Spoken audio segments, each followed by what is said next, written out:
وہ لڑکی جسے وہ صرف ایک زبان دراز نقاب پوش باغی سمجھ رہا تھا، وہ تو جیسے آسمان سے اتری کوئی حور تھی۔ اسی لمحے حنا کو ہوش آیا اور اس کے گال پر جلن اور آنکھوں میں آنسو تھے، لیکن سب سے بڑھ کر اسے اپنی تذلیل کا احساس تھا۔ اس نے کانپتے ہاتھوں سے زمین پر پڑا اپنا نقاب اٹھایا اور جلدی سے چہرے پر ڈال لیا، جیسے اپنے بے نقاب شخصیت کو دوبارہ دنیا کی نظروں سے چھپا رہی ہو۔ ارد گرد کھڑے طلبہ میں سرگوشیاں شروع ہو گئیں۔ کتنی خوبصورت ہے یہ لڑکی، شاید اسی لیے پردہ کرتی ہے، کسی لڑکی کی آواز ابھری۔ لیکن سردار عالم نے یہ بہت غلط کیا، ہاتھ نہیں اٹھانا چاہیے تھا۔ ایک اور آواز ہے، یہ باتیں سردار عالم کے کانوں میں پڑ رہی تھی، لیکن اس کا دماغ کچھ بھی سمجھنے سے قاصر تھا۔ وہ اب بھی اسی جگہ بت بنا کھڑا تھا۔ حنا نے آنسوں بھری آنکھوں سے اسے دیکھا۔ اس کی نظروں میں نفرت تھی، دکھ تھا اور ایک ایسی کربناک اذیت تھی جو سیدھی سردار عالم کے دل میں اتری۔ اس کی لرزتی ہوئی آواز میں ایک اٹل فیصلہ تھا، تمہیں میں کبھی معاف نہیں کروں گی۔ تم انسان نہیں، انسانیت کے نام پر دھبا ہو۔ یہ الفاظ کسی تیز خنجر کی طرح اس کے سینے میں پیوست ہو گئے۔ پہلی بار کسی لڑکی کے آنسوں نے اس کے پتھر دل پر ایسی چوٹ لگائی تھی، اسے لگا جیسے آنسو اس کی گالوں پر نہیں بلکہ سیدھا اس کی روح پر گرے ہوں۔ حنا یہ کہہ کر تیزی سے مڑی اور روتی ہوئی ہجوم کے چیرتی ہوئی وہاں سے بھاگ گئی۔ وہ جا چکی تھی، لیکن سردار عالم وہیں کھڑا رہا۔ اس کا غرور، اس کا تکبر، اس کی انا، سب کچھ اس ایک لمحے میں ٹوٹ کر بکھر گیا۔ وہ بگڑا ہوا نواب جو خود کو ناقابل تصویر سمجھتا تھا، آج خود کو دنیا کا سب سے بڑا مجرم محسوس کر رہا تھا۔ عالم، اس کے دوست جاوید نے اسے پکارا، لیکن اس نے کوئی جواب نہیں دیا۔ وہ ایک مشین کی طرح وہاں سے مڑا اور بے مقصد قدموں سے چلنے لگا۔ اس کے دوست اس کے پیچھے چل پڑے۔ وہ حیران تھے کہ اسے اچانک کیا ہو گیا تھا۔ وہ خاموشی سے کینٹین کی ایک میز پر جا کر بیٹھ گیا۔ اس کی آنکھوں کے سامنے بار بار وہی روتا ہوا حسین چہرہ گھوم رہا تھا۔ اس کے کانوں میں وہی الفاظ گونج رہے تھے، تمہیں میں کبھی معاف نہیں کروں گی۔ اس کا پورا گروہ اس کے پاس پہنچ چکا تھا۔ یار، تم نے تو کمال کر دیا، آج اس لڑکی کو ایسا سبق سکھایا کہ اب کبھی تمہارے سامنے زبان نہیں کھولے گی۔ ایک دوست نے اس کی پیٹھ تھپ تھپاتے ہوئے کہا کہ ہاں، ایسی لڑکیوں کا یہی علاج ہے، اپنی اوقات سے باہر ہو رہی تھی۔ دوسرے نے لقمہ دیا۔ ان کی باتیں سن کر سردار عالم کے اندر کچھ ٹوٹا۔ اس نے پوری قوت سے میز پر ہاتھ مارا۔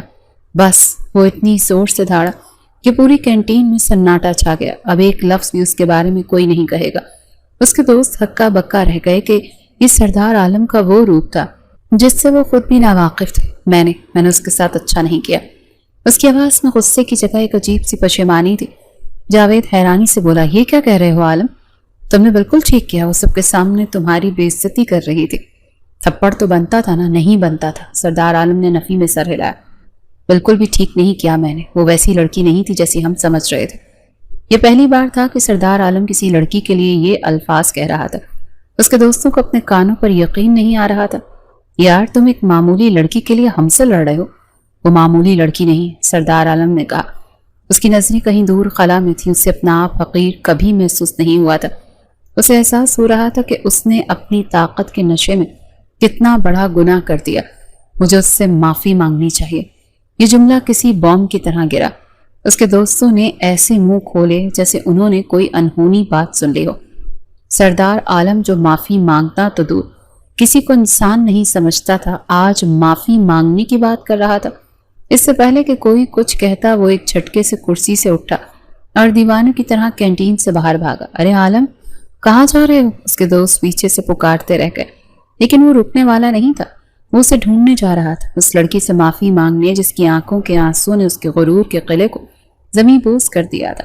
سردار عالم دیوانہ وار یونیورسٹی کی راہداریوں میں بھاگ رہے تھے۔ اس کی آنکھوں میں وحشت اور پشیمانی کا ایک ایسا امتزاج تھا جو دیکھنے والوں کو حیران کر رہا تھا۔ وہ طلبہ جو کل تک اس کے نام سے کانپتے تھے، آج اسے اس حال میں دیکھ کر ششدر تھے۔ اس کا مغرور سر جھکا ہوا تھا اور اس کی نظریں ہر طرف کسی کو تلاش کر رہی تھی۔ حنا کو دیکھا ہے؟ اس نے ایک لڑکی سے پوچھا جو اس کے اچانک سوال پر خوفزدہ ہو گئی۔ لڑکی نے ڈرتے ڈرتے نفی میں سر ہلایا۔ وہ آگے بڑھ گیا۔ لائبریری، کامن روم، ڈپارٹمنٹ، اس نے کوئی جگہ نہیں چھوڑی۔ اس کا دل زور زور سے دھڑک رہا تھا۔ اسے لگ رہا تھا کہ اگر آج اس نے حنا سے معافی نہ مانگی تو یہ بوجھ اسے ساری زندگی کو چلتا رہے گا۔ وہ جو کبھی کسی کی پرواہ نہیں کرتا تھا، آج ایک لڑکی کی نفرت کے خوف سے بھاگا پھر رہا تھا۔ آخرکار کسی نے اسے بتایا کہ اس نے حنا کو ایک خالی کلاس روم کی طرف جاتے دیکھا ہے۔ وہ بے تحاشا اس کی طرف بھاگا۔ کلاس روم کا دروازہ تھوڑا سا کھلا تھا۔ اندر سے کسی کے سسکنے کی آواز آ رہی تھی۔ سردار عالم کا دل ڈوبنے لگا۔ اس نے ہمت کر کے دروازے کی درز سے اندر جھانکا۔ اندر کا منظر دیکھ کر اس کے قدم وہیں جم گئے تھے۔ ہنا ایک بینچ پر بیٹھی تھی اور اس کی دوست سارا اس کی پیٹ سہلا رہی تھی۔ ہنا کا نقاب ایک طرف رکھا تھا اور وہ پھوٹ پھوٹ کر رو رہی تھی۔ رو رو کر اس کی آنکھیں سوج گئی تھیں اور چہرہ سرخ پڑ گیا تھا۔ بس کر تو ہنا، پلیز چپ ہو جاؤ، سارا اسے تسلی دے رہی تھی۔ کیسے چپ ہو جاؤں سارا؟ ہنا نے سسکیوں کے بیچ کہا۔ مجھے اس بات کا دکھ نہیں کہ اس نے مجھ پر ہاتھ اٹھایا، مجھے دکھ اس بات کا ہے کہ جس چہرے کو میں نے ہمیشہ دنیا سے چھپا کر رکھا، جس پر میں نے کبھی کسی نامحرم کی نظر نہیں پڑنے دی، آج اس ایک شخص کی وجہ سے وہ سب کے سامنے تماشا بن گیا۔ میرا پردہ، اس نے ایک لمحے میں میرا سارا مان توڑ دیا۔ اس کے الفاظ سردار عالم کے سینے میں تیر بن کر لگے۔ اسے پہلی بار احساس ہوا کہ اس کا ایک تھپڑ صرف ایک جسمانی چوٹ نہیں تھا، بلکہ ایک لڑکی کے عقیدے اور اس کی حیا اور اس کے اصولوں پر حملہ تھا۔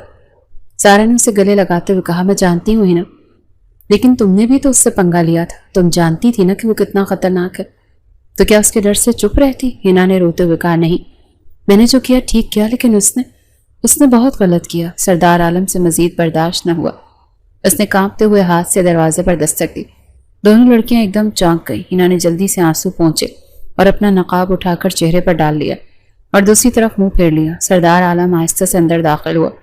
اس کی آواز جو ہمیشہ سے حکم چلاتی تھی آج ایک مجرم کی طرح لرز رہی تھی۔ میں معافی مانگنے آیا ہوں۔ اس کے اس جملے پر سارا کو تو جیسے منہ کھلے کا کھلا رہ گیا۔ اسے تو اپنی سماعت پر یقین نہیں آیا۔ سردار عالم اور معافی، یہ ناممکن تھا۔ ہنا غصے سے اپنی جگہ پر کھڑی ہو گئی۔ وہ اس کی طرف پلٹی۔ اس کی آنکھوں میں آنسوؤں کی جگہ اب نفرت کے شعلے تھے۔ تم جیسے لوگوں کو میں اچھی طرح سے جانتی ہوں، امیر ذاتے، سمجھتے ہو ایک تھپڑ مار کر بے عزت کر کے بعد میں ایک لفظ معافی کا بولیں گے اور سب ٹھیک ہو جائے گا؟ ہنا پلیز میری بات سنو۔ نہیں سننی مجھے تمہاری کوئی بات، وہ چیخی۔ آج کے بعد اگر تم میرے راستے میں آئے تو مجھ سے برا کوئی نہیں ہوگا، دور رہو مجھ سے۔ میں سچ میں شرمندہ ہوں، میں نے جو کچھ کیا غلط کیا، سردار عالم نے عاجزی سے کہا۔ یہ وہ انداز تھا جو اس کی شخصیت سے بالکل میل نہیں کھاتا تھا۔ ہنا پر اس کی کسی بات کا اثر ہی نہیں ہو رہا تھا۔ اس کا زخم بہت گہرا تھا۔ وہ خاموشی سے اپنا بیگ اٹھا کر تیزی سے کلاس روم سے باہر نکل گئی۔ سارا بھی ایک حیران نظر سردار عالم پر ڈال کر اس کے پیچھے چلی گئی اور سردار عالم وہیں اکیلا کھڑا رہ گیا۔ اس کی زندگی میں پہلی بار کسی نے اسے اس طرح سے رد کیا تھا۔ وہ بادشاہ جسے ہر چیز حاصل کرنے کی عادت تھی، آج خالی ہاتھ ایک مجرم کی طرح سر جھکائے کھڑا تھا۔ ہنا خاموشی سے چلی گئی تھی اور اس نے گھر جا کر بھی کسی سے کوئی بات نہیں کی تھی۔ اس کی خاموشی نے گھر والوں کو پریشان کر دیا تھا۔ رات تک اس کا جسم بخار سے تپنے لگا تھا۔ اس کی ماں نے جب اس کے ماتھے پر ہاتھ رکھا تو وہ تپ رہا تھا۔ ہنا بیٹی، تمہیں تو تیز بخار ہے۔ لیکن ہنا نے کوئی جواب نہ دیا۔ وہ بس آنکھیں بند کیے لیٹی رہی۔ اس کی جسمانی حرارت اس کے اندر کی آگ اور اذیت کا ثبوت تھی۔ وہ سردار عالم کے دیے ہوئے زخم کی شدت سے جل رہی تھی۔ یونیورسٹی میں ایک عجیب سی خاموشی اور بے چینی کے عالم میں گزرے۔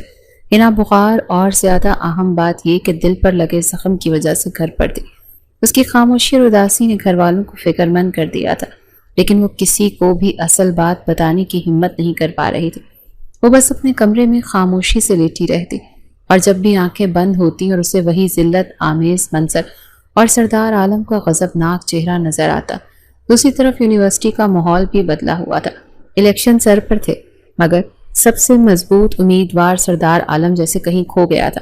وہ یونیورسٹی تو روز آتا تھا، لیکن اس کی آنکھوں کی رعونت اور اس کا وہ چال کا غرور غائب تھا۔ وہ اب اپنے دوستوں کے جھرمٹ میں بیٹھنے کا قہقہے نہیں لگاتا تھا، بلکہ اس کی نظریں ہر وقت کسی کو تلاش کر رہی ہوتی تھی۔ وہ راہداریوں میں بے مقصد گھومتا، اس کی نگاہیں ہر نقاب پوش چہرے پر جاتی اور پھر مایوس ہو کر لوٹ آتی۔ اس کے دوست اس تبدیلی پر حیران تھے۔ وہ اسے الیکشن کی مہم پر توجہ دینے کا کہتے، لیکن وہ ان کی بات سنی انسنی کر دیتا۔ عالم، الیکشن میں صرف چند دن رہ گئے اور تم ہو کہ جاوید نے اسے سمجھانے کی کوشش کی۔ میرا دل ہی نہیں لگ رہا ان سب چیزوں میں، اس نے اسپاٹ لہجے میں جواب دیا اور وہاں سے اٹھ کر چلا گیا۔ اس کا دل تو واقعی کہیں اور اٹکا ہوا تھا۔ وہ 2 دن سے ہنا کا انتظار کر رہا تھا۔ اسے امید تھی کہ وہ آئے گی اور وہ اس سے دوبارہ معافی مانگنے کی کوشش کرے گا، لیکن جب وہ نہیں آئی تو اس کی بے چینی بڑھنے لگی۔ اسے یہ خوف کھانے لگا کہ شاید ہنا نے اس کی وجہ سے یونیورسٹی آنا ہی چھوڑ دیا۔ یہ خیال آتے ہی اس کے دل میں ایک ٹیس سی اٹھی۔ آخر کار اس نے ہمت کر کے ہنا کی دوست سارا سے بات کرنے کا فیصلہ کیا۔ اس نے سارا کو لائبریری سے نکلتے ہوئے دیکھا، وہ تنہا تھی۔ سردار عالم تیزی سے اس کی طرف بڑھا۔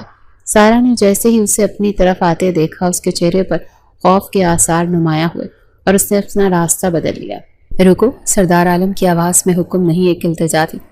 پلیز 1 منٹ میری بات سنو۔ سارا رک گئی لیکن اس کا رخ دوسری طرف ہی رہا۔ مجھے آپ سے کوئی بات نہیں کرنی، میں جانتا ہوں۔ سردار عالم اس کے سامنے آ کر کھڑا ہو گیا۔ میں نہ صرف ہنا کے بارے میں پوچھنا چاہتا ہوں، وہ 2 دن سے یونیورسٹی کیوں نہیں آ رہی؟ سارا نے نفرت سے اس کی طرف دیکھا۔ آپ کو اس سے کیا مطلب؟ پہلے سب کے سامنے اس کی تذلیل کی اور آپ اس کے بارے میں پوچھ رہے ہیں؟ دیکھو، میں جانتا ہوں کہ میں نے بہت غلط کیا۔ اس کی آواز میں ایسی ندامت تھی کہ سارا کو ایک لمحے کے لیے اس پر حیرت ہوئی۔ پلیز مجھے بتاؤ، کیا وہ میری وجہ سے نہیں آ رہی؟ کیا وہ ٹھیک ہے؟ سارا کچھ دیر خاموش رہی، پھر وہ بولی، اگر وہ آپ کی وجہ سے نہیں آ رہی ہوگی تو آپ کیا کریں گے؟ یہ ایک سوال نہیں، ایک امتحان تھا۔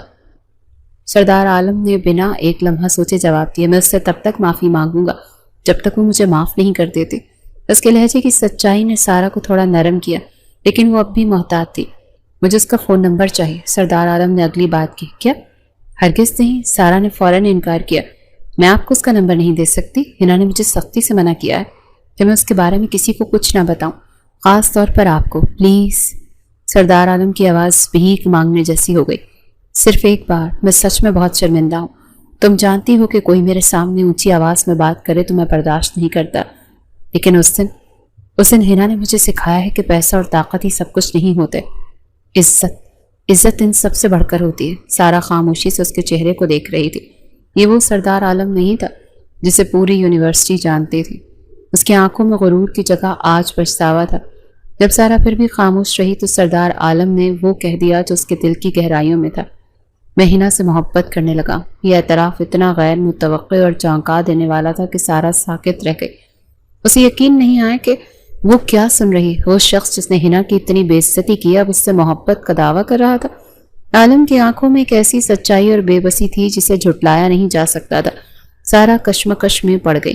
آخر کار اس نے ڈرتے ڈرتے اپنے بیگ سے کاغذ کا ٹکڑا نکالا اور اس پر ہنا کا نمبر لکھ کر اس کی طرف بڑھا دیا۔ اگر اس نے مجھ سے پوچھا تو میں کہہ دوں گی کہ آپ نے مجھ سے زبردستی نمبر لیا ہے، اس نے آہستہ سے کہا اور تیزی سے وہاں سے چلی گئی۔ سردار عالم اس کاغذ کے ٹکڑے کو ایسے دیکھ رہا تھا جیسے اسے دنیا کا سب سے قیمتی خزانہ مل گیا ہو۔ اس کے ہاتھ کانپ رہے تھے۔ اس نے نمبر تو لے لیا تھا لیکن اب اس کے سامنے ایک نیا پہاڑ کھڑا تھا۔ کیا وہ ہنا کو فون کرنے کی ہمت کر پائے گا؟ اور اگر کر بھی لیا تو وہ کیا کہے گی؟ عالم اس کاغذ کے ٹکڑے کو ہاتھ میں پکڑے دیر تک وہیں کھڑا رہا۔ اس کے ہاتھ میں ہنا کا نمبر نہیں بلکہ اس کی انا کے ٹوٹے ہوئے ٹکڑوں کو جوڑنے کا ایک آخری موقع تھا۔ اس نے کبھی سوچا بھی نہیں تھا کہ وہ سردار عالم ایک لڑکی کو فون کرنے سے پہلے اس قدر خوفزدہ اور متذبذب ہوگا۔ اس کا دل اتنی تیزی سے دھڑک رہا تھا کہ اسے اپنی پسلیوں میں اس کی دھڑکن صاف سنائی دے رہی تھی۔ کئی لمحے اسی کشمکش میں گزر گئے۔ آخر کار اس نے گہری سانس لی اور اپنے کانپتے ہوئے ہاتھوں سے نمبر ملایا۔ فون کی گھنٹی بجنے لگی اور ہر گھنٹی اس کے دل پر ہتھوڑے کی طرح پڑ رہی تھی۔ اسے ڈر تھا کہ ہنا فون نہیں اٹھائے گی یا اٹھاتے ہی کاٹ دے گی۔ دوسری طرف ہنا اپنے بستر پر نیند دراز تھی۔ بخار اتر چکا تھا لیکن کمزوری اور اداسی اب بھی باقی تھی۔ اس کا یونیورسٹی جانے کو بالکل بھی دل نہیں کر رہا تھا۔ تبھی اس کے فون پر ایک انجان نمبر سے گھنٹی بجی۔ اس نے پہلے تو نظر انداز کیا لیکن جب مسلسل گھنٹی بجتی رہی تو اس نے تنگ آ کر فون اٹھا لیا۔ اس کی آواز کمزوری کی وجہ سے بہت دھیمی اور مدھم تھی۔ جی کون؟ فون کی دوسری طرف ایک لمحے کی خاموشی چھا گئی۔ ہنا کو لگا شاید غلطی سے نمبر مل گیا۔ وہ فون بند کرنے ہی والی تھی، ایک جانی پہچانی آواز اس کے کانوں میں پڑی، فون مت کاٹنا۔ یہ آواز سنتے ہی ہنا کے کانوں میں جیسے کوئی بم پھوٹا اور اس کا پورا وجود ساکت ہو گیا۔ یہ وہی آواز تھی جو اس کے ذہن میں نفرت بن کر گونجتی رہی۔ اس کی آنکھوں کے سامنے ایک بار پھر وہی ذلت کا لمحہ گھوم گیا۔ تم؟ اس کے منہ سے صرف اتنا ہی نکلا، تمہیں میرا نمبر کہاں سے ملا؟ اس کی آواز میں دبی ہوئی نفرت اور غصہ تھا۔ پلیز فون بند مت کرنا۔ عالم کی آواز میں ایک ایسی بے بسی اور التجا تھی جو ہنا کے لیے بالکل نہیں تھی۔ بس ایک بار میری بات سن لو، میں بہت شرمندہ ہوں، خدا کی قسم میں سچ میں شرمندہ ہوں۔ میں نے جو کیا وہ ایک گناہ تھا اور میں اس کی معافی مانگنا چاہتا ہوں۔ وہ مسلسل بولتا جا رہا تھا جیسے اسے ڈر ہو کہ اگر وہ رکا تو ہنا فون کاٹ دے گی۔ اس سے معافی مانگ رہا تھا، اپنی غلطی کا اعتراف کر رہا تھا، لیکن ہنا کے لیے یہ الفاظ بے معنی تھے۔ اس کا زخم اتنا گہرا تھا کہ ایسی ہزار معافیاں بھی اسے بھر نہیں سکتی تھی۔ ہنا نے اس کی کسی بات کا جواب نہیں دیا۔ اس نے خاموشی کے ساتھ فون بند کر دیا۔ رابطہ منقطع ہوتے ہی عالم کو لگا جیسے کسی نے اس کے ہاتھ سے زندگی کی آخری امید بھی چھین لی ہو۔ اس نے دوبارہ فون کرنے کی ہمت نہیں کی۔ وہ سمجھ گیا تھا کہ ہنا اس سے بات کرنا تو دور، اس کی آواز تک سننا نہیں چاہتی۔ اس رات وہ سو نہیں سکا۔ اسے احساس ہو رہا تھا کہ اس کی انا اور غرور نے اس سے کیا چھین لیا ہے۔ اس نے ایک ایسی لڑکی کا دل توڑا تھا جس کی آنکھوں میں اس نے اپنے لیے صرف نفرت دیکھی تھی۔ اگلے کئی دن ہنا یونیورسٹی نہیں آئی۔ ایک غیر موجودگی عالم کو ہر لمحہ محسوس ہو رہی تھی۔ یونیورسٹی سے ویران لگنے لگی تھی۔ الیکشن کی گہما گہمی عروج پر تھی۔ ہر طرف اس کے نام کے نعرے لگ رہے تھے، لیکن اسے ان سب سے کوئی دلچسپی نہیں تھی۔ اس نے محسوس کیا کہ جس چیز کو وہ اپنی سب سے بڑی جیت سمجھ رہا تھا وہ ہنا کی نظروں میں اس کی سب سے بڑی ہار تھی۔ اس نے ایک فیصلہ کیا، ایک ایسا فیصلہ جس کے دوستوں اور پوری یونیورسٹی کو حیران کرنے کے لیے کافی تھا۔ اگلے دن اس نے یونیورسٹی کے مرکزی ہال میں تمام طلبہ کو اکٹھا کیا۔ اس کا حریف فرحان بھی وہاں موجود تھا، یہ سمجھ کر کہ شاید عالم اسے کوئی دھمکی دینے والا ہے۔ عالم سٹیج پر آیا، اس کے ہاتھ میں مائک تھا، لیکن آج اس کی آواز میں وہ ہمیشگی والی گرج نہیں تھی۔ میں آپ سب کا یہاں پر آنے پر شکریہ ادا کرتا ہوں، اس نے پرسکون لیکن سنجیدہ لہجے میں کہا۔ میں آج یہاں کوئی تقریر کرنے یا ووٹ مانگنے نہیں آیا، میں آج آپ سب کے سامنے ایک اعلان کرنے آیا ہوں۔ پورے ہال میں مکمل خاموشی چھا گئی، سب سانس روک کر سن رہے تھے۔ میں سردار عالم اس سال ہونے والے یونین کے الیکشن سے دستبردار ہوتا ہوں۔ یہ اعلان کسی دھماکے سے کم نہیں تھا۔ ہر طرف سے حیرت بھری سرگوشیاں ابھرنے لگیں۔ اس کے اپنے دوستوں کے منہ کھلے کے کھلے رہ گئے۔ عالم نے فرحان کی طرف دیکھا اور کہا، میں یہ سیٹ اپنی خوشی سے اور بغیر کسی دباؤ کے فرحان کے لیے چھوڑتا ہوں۔ مجھے احساس ہوا ہے کہ ایک اچھا لیڈر بننے کے لیے صرف طاقت اور پیسہ کافی نہیں ہوتا، بلکہ عزت اور کردار بھی بہت ضروری ہے، اور میں ان دونوں معیاروں پر پورا نہیں اترتا۔ یہ کہہ کر وہ خاموشی سے اسٹیج سے نیچے اتر آیا اور کسی سے کوئی بات کیے بغیر ہال سے باہر نکل گیا۔ اس نے آج سب کے سامنے اپنی شکست تسلیم کر لی تھی، لیکن یہ اس کی زندگی کی پہلی ہار تھی جس پر اسے پچھتاوا نہیں بلکہ ایک عجیب سا سکون محسوس ہو رہا تھا۔ اس نے یہ قدم صرف اور صرف ہنا کے لیے اٹھایا تھا، یہ ثابت کرنے کے لیے کہ وہ واقعی بدلنا چاہتا ہے۔ کئی دنوں بعد جب ہنا نے دوبارہ یونیورسٹی میں قدم رکھا تو ماحول یکسر بدلا ہوا تھا۔ اسے ہر طرف سے سرگوشیاں سنائی دے رہی تھی۔ پہلے تو وہ سمجھی کہ شاید لوگ اس کے بارے میں باتیں کر رہے ہیں، لیکن جلدی اسے احساس ہوا کہ سب کی توجہ کا مرکز وہ نہیں بلکہ سردار عالم تھا۔ سنا ہے اس نے الیکشن سے اپنا نام واپس لے لیا؟ ہاں، وہ صرف یہی نہیں، اس نے بھری یونیورسٹی کے سامنے فرحان کو خود کامیاب قرار دے دیا۔ یقین نہیں آتا، سردار عالم اور ایسا کرے گا؟ ہنا نے دور کھڑے عالم پر ایک نظر ڈالی۔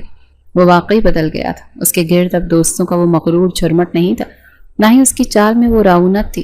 وہ ایک بینچ پر تنہا بیٹھا تھا اور اس کی نظریں بے مقصد کہیں ٹکی تھی، جیسے وہ جسمانی طور پر یہاں ہوتے ہوئے بھی ذہنی طور پر کہیں اور ہو۔ اس کی اس حالت نے ہنا کے دل میں نفرت کی جگہ ایک انجانی سی حیرت اور تجسس کو جنم دیا۔ اس نے ان سوچوں کو جھٹکا اور لائبریری کی طرف چل پڑی۔ وہ پڑھائی میں اپنی توجہ مرکوز کرنا چاہتی تھی تاکہ ان تمام واقعات کو اپنے ذہن سے نکال سکے۔ وہ کتابوں کے درمیان بیٹھی نوٹس بنانے میں مصروف تھی کہ اسے اپنے سامنے کرسی گھسیٹنے کی آواز آئی۔ اس نے سر اٹھایا تو اس کے وجود میں ایک سرد لہر دوڑ گئی۔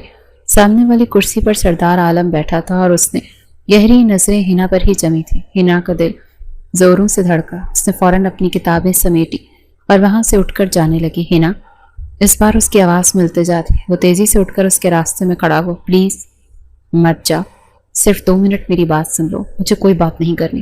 ہنا نے بغیر اس کی طرف دیکھے کہا، میں جانتا ہوں تم مجھ سے کتنی نفرت کرتی ہو اور تمہارا حق ہے، وہ بولا، لیکن پلیز مجھے معاف کر دو۔